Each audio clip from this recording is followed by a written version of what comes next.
97.9 GRD Rocks, Johnnie Walker with you, and I have a special guest on the line because tomorrow is a big day for me and for him.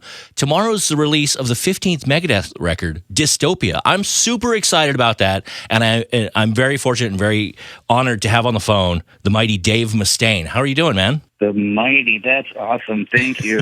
I need to remember that next time my kids aren't listening. So let's talk Dystopia, the 15th album. I was reading that you were going through a lot of your old riffs and a lot of things that you recorded in weird places, you know, bathrooms, just wherever you came up with ideas. Where was like the weirdest place you came up with a riff that might have ended up on the record? I mean, nothing really too weird other than just bed, the hotel room, maybe in a restaurant or something. Usually the weirdest thing, though, is trying to capture it. Like, I would just sing into my phone in the middle of the night when I'm sleeping next to my wife, who doesn't really appreciate me writing Megadeth records while she's sleeping. So was there any particular plan? What was the plan going into Dystopia when you started writing the songs? What were you thinking, okay, this is the goal I'm going to set. These are the songs I want to write. I don't know that I had that clear of thinking at the time. I just know that I was really frustrated because of all of the roadblocks that had happened. And some of them were self-imposed. Some of them were stuff that people we'd parted ways with kind of left us a parting gift of a big giant heap of crap to deal with. Nobody expected Sean and Chris to quit. I think, given the circumstances, when they found out that there was talk about people doing the rest in peace reunion, they got offended. They quit. I would have too. But I think all of that stuff, when you package it, you compartmentalize it, and you start to process it, you really get a clear understanding of, what you're made of. Are you going to lay down like a dog and just say, what, all this stuff's bad, I give up? Or are you going to say, what, I've had a career where this stuff happens all the time. It's never fazed me, and I'm not going to give up, not now especially. We're speaking of Dave Mustaine from Megadeth. You guys have pushed through a lot of different things in your career to get these records done. You've had to change members, but you got some great players with you now in Kiko and Chris Adler. Yeah. And I saw an interview where you were talking about when Chris came into the band, you were playing him some of the songs you had written, and he had said things like, well, this is what my Megadeth sounds like. You guys had discussed the songs and worked on the songs, and he had mentioned several times, I guess, what his Megadeth was. How did that make you look at the Megadeth that you'd created, and did it make you look at it differently knowing how other people saw Megadeth when you were writing the songs? It just kind of made everything kind of become really valuable feeling to me at the time, because, you face it, if you're in a band and you play in a backyard party and one claps, you feel, 10 feet tall. So when you get to this point, when you have someone that you really respect give you any kind of accolades, that feels great. And it was really surprising because I knew he was really good. I think everybody knew that. And in coming into this, I knew he knew who I was and he knew the band, but I didn't really know to the degree that he had been a fan. He's totally influenced by Gar Samuelson, which I did not know. Did you know that? I didn't. I didn't know that either. So that was great for me because we're in the studio and we're doing some parts. And I'm thinking, well, if you're really influenced by Gar, let's see. And we had some really cool jazz parts on this record, as I'm sure you can hear in some of the parts. I got to say, one of the best cries during this record, laughing at Chris trying to do one drum fill because I know how to write drum parts. I can't really play them. Uh-huh. I know how to write them. So I wrote this part for him, and I can sing right now. And it was, a bunch of shuffling hand stuff and like a Buddy Rich kind of a thing. And, he tried and couldn't do it. And, he's this really cool Southern gentleman. And he goes, damn, God damn. And he just starts swearing. I know you're going to have to beep all this out, but that's all right. He started getting so mad because he just couldn't. And I'm laughing and laughing and laughing. And he's like, ugh, blah, blah, grr, all this kind of stuff. And towards the very end of the session, he was kind of mad. And he said something, I'm sorry. And I said, dude, you have nothing to be sorry about. I got to teach you something today. I said, I'm really proud. I said, "You're so great. I never thought I'd be able to teach you anything." That's awesome. It's like everybody's learning, everybody's doing some new stuff. That's very, very cool. Yeah, now, it was very cool. On this record, you got to utilize him for the drumming, and I know you'd said that you'd worked on some songs and maybe changed a few things, with your discussions through him. What did Kiko bring to the table that added on top of that? Well, we weren't completely finished with the songwriting process when he came in, so there was still a little bit of songwriting to go.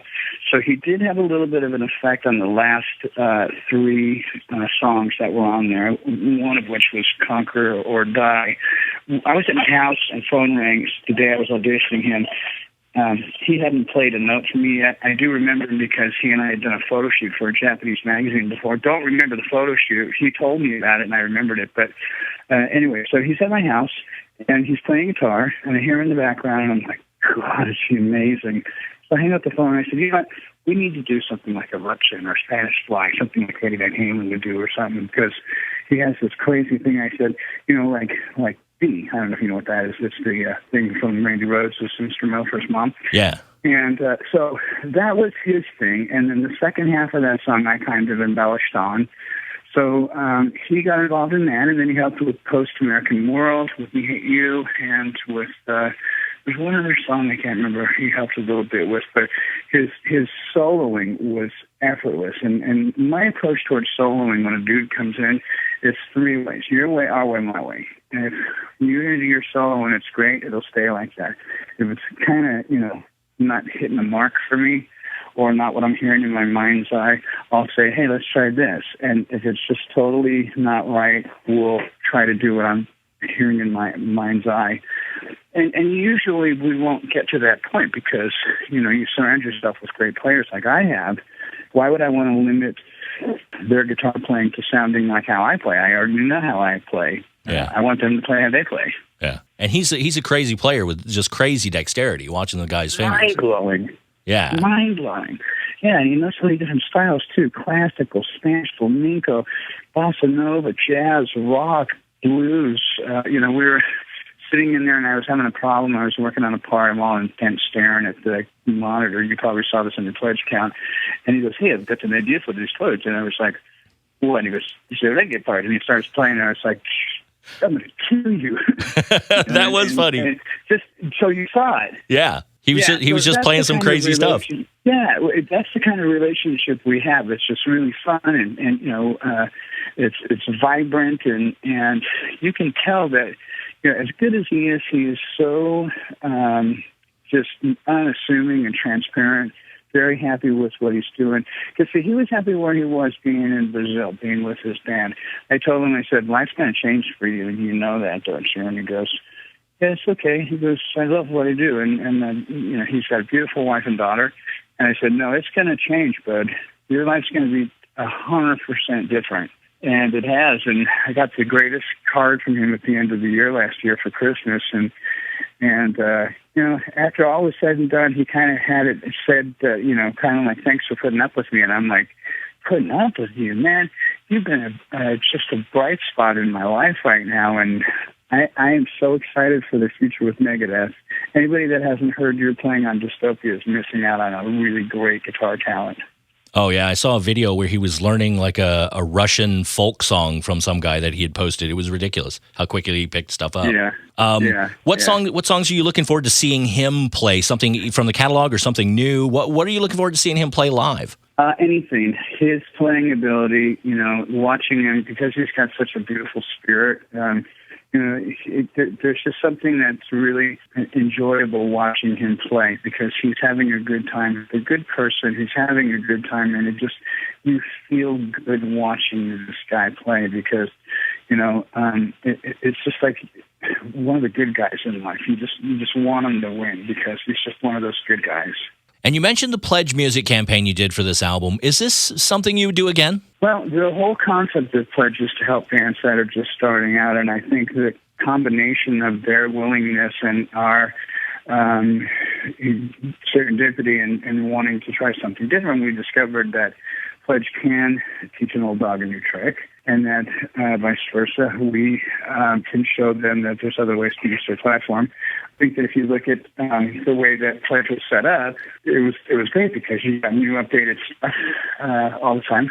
A lot of it depends on the band's interaction with the fans, though, because you could sign up for that and be a member and be waiting for updates, and they just never come.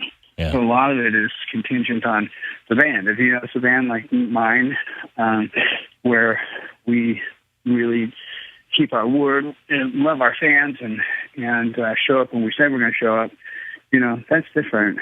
I think I probably would feel cheated if I got involved in something like that and it was a band that would never post or anything like that.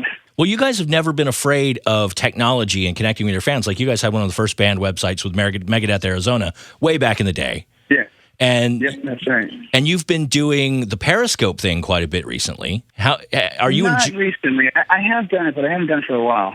Yeah. Have you been? Did you enjoy that? Is it something you enjoyed, or are you just something you were playing with? Well, it is, kind of like juggling a chainsaws. You have to be careful because, once you say something, I had said something after I was playing, and when I play, my pulse gets extremely high, and I'm drinking wine, so I'm feeling no pain, and I've had enough of the situation, and had gotten on Periscope after a show and said something in a very gruff manner that I probably wouldn't have said it, or quite like that, probably would have said the same stuff. Yeah. But I also probably wouldn't have aired it publicly. I just was so frustrated because, another show had got affected. And for me, when a show gets affected, I want the fans to know, hey, this means more to me than just another show. I'm not going to just go back in the dressing room and figure, the guy couldn't do his parts. So the show was, they got their money's worth. They should be happy I'm here kind of thing. I want the shows to be perfect. Yeah. So when stuff like that goes down, I'm a very mad emoter. So, I've shared my feelings quite a lot when I probably shouldn't have. That's the one thing I need. I need to get a Mustaine embargo on my Periscope. But see, I think you had a lot more cool stuff on your Periscope than that incident. Like there was some stuff you did backstage where you could see Kiko warming up and some other stuff going on. Those were really, really cool to watch. It's always fun to kind of get a glimpse into your world. Yeah. We do have a very fun environment where we're at. Given the opportunity, if you're at one of our shows, you should show up early and spend some time with us and just hang out. It's very chill. We're pretty adult, we don't mind people having fun and having a good time. But as far as like people having an environment where you feel unsafe or you feel like you're just in an uncool environment, there's nothing further from the point. It's totally laid back, totally chill, and I think that it's been really good for us too in one of these situations with the way our backstages are because people talk, and you go into the crew room at some of these venues, and you'll hear them talking stories about what an ass this guy was or what a jerk-off that guy was from the bands that were just there. And I've never, ever treated those guys with disrespect because they're the ones that are there first thing in the morning, and they stay there till the last track is packed. And, you treat guys like that with respect, you make a lot of friends. Talking with Dave Mustaine from Megadeth, 97.9 GRD Rocks. Dystopia comes out tomorrow. If you guys have, been on the fence about it, one, it's going to be an amazing record because it's Megadeth. Two, there's that cool 360-degree thing you guys filmed recently that you get to watch on your phones. That looks very cool as well. So there's lots of cool stuff that come with the album. That thing is very wicked. We did that with a lady named Mary Stiles, an amazing American a woman who owns her own business. She's in the technology business, which I think is really great to see her doing something like this. I think we should all applaud her and for not only that, the quality of the work that they did, because she's working with a company called Seek, C-E-E-K, Seek, right? Mm-hmm. And instead of having a normal 360 film of what we're doing where the camera's on a tripod and stationary, and you get to kind of look around you if you're standing in one spot, this thing moves. So you get to kind of look all around the room. You go next to me, behind me, on the other side of me, in front of me. And I think that that's really tremendous. There's 5 songs we did, and I can't wait to see it. I can't wait to see it either. Looking forward to the new album, Dave. It's going to be awesome. Yes, thank you for calling in. I know you got to run. Looking forward to Dystopia, and we'll see you on the road once you start up here in the States on the 20th of February. Okay, pal. Have a good one. Thank you. Thank you.